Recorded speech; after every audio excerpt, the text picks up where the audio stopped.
I don't know how I'm going to follow that story. I'll be back there choking back tears.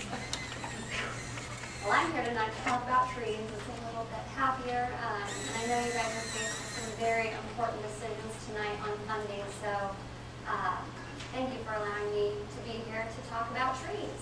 So my name is Noelle Morris. I'm the program director at Bridging the Gap. Bridging the Gap is Kansas City's environmental nonprofit organization.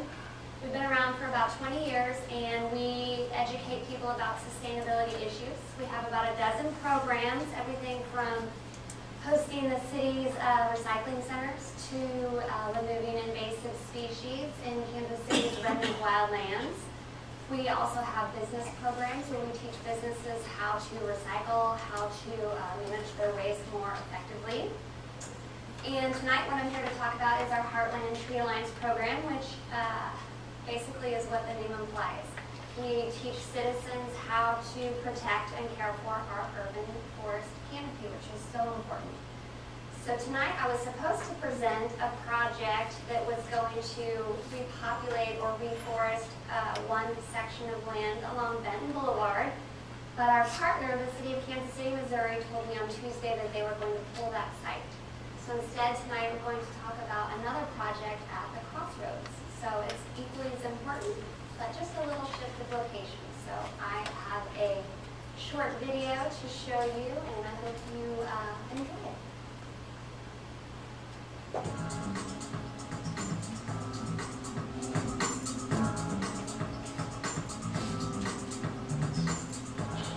Trees. They are beautiful. They provide shelter for animals. They clean our air. They increase property values. They're everywhere, right? Well, actually they're not. According to several studies conducted recently in our area, there's a significant lack of trees in our urban core, specifically in the Crossroads. Don't believe me? Let's take a drive. Driving up and down several blocks in the Crossroads, it is quickly apparent of the lack of greenery, which is alarming since so many people have invested so much time and money to turn this district into an eclectic enclave of art studios, businesses, and one-of-a-kind restaurants.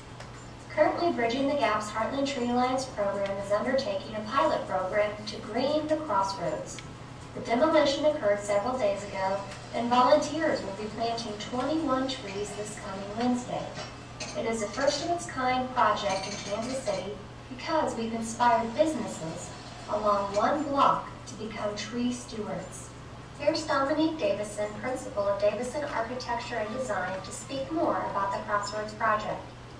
So we're here on McGee Street in the Crossroads between 19th and 18th Streets. And we've been working with the local business owners who were very interested in having street trees added to their environment. And so we're trying to do that. We're really excited about the effort that we've started here, and we'd like to continue that throughout the Crossroads. And so our next site that we are looking at is the stretch along 19th Street between Maine and Baltimore.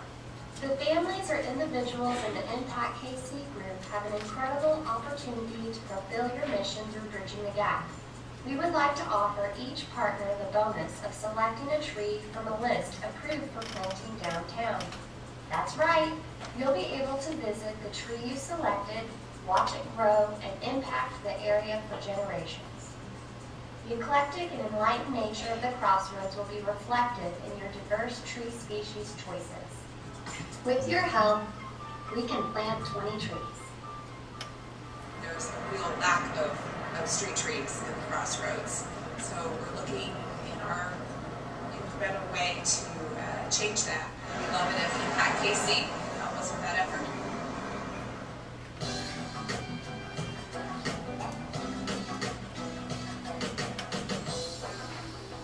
All right. So on everybody's table are the actual renderings of what the project looks like that we're doing along McGee this week. I encourage you to come out on Wednesday. We'll be planting trees along that stretch between 18th and 19th from 9 to noon on Wednesday.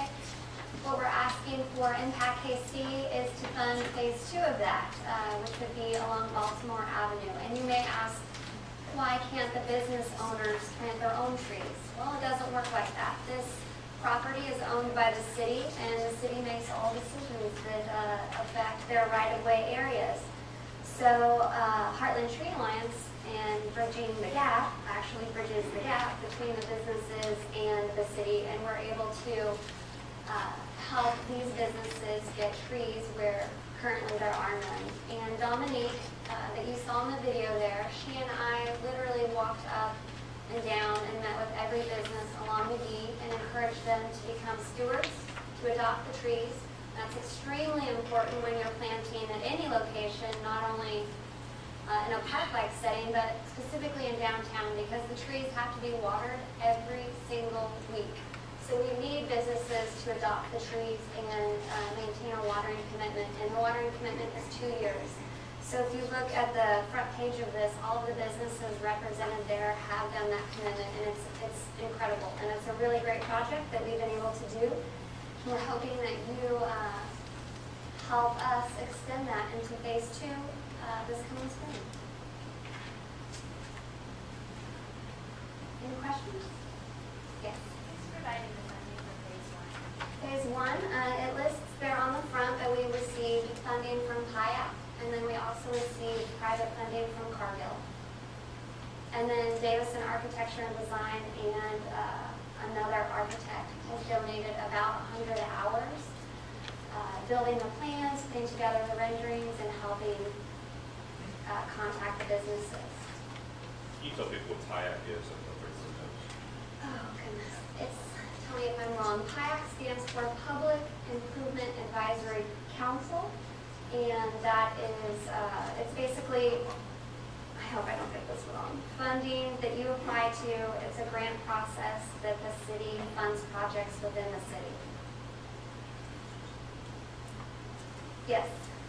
I apologize if I missed this, but how did you decide the streets to plant on? The streets that were predetermined were chosen by Dominique. Her business resides in the Crossroads, and so she works there every day, and she selected these streets based on the curbs, how big the curbs are, and the population of businesses. Like, would there be people available to water? We couldn't obviously plant trees along a stretch that was all vacant, because then we wouldn't have anybody to adopt them. So does the city have some budget for, I'm not sure. Is No. there a gap between their Nope. funding or? Yeah, no, the city has no money to do this.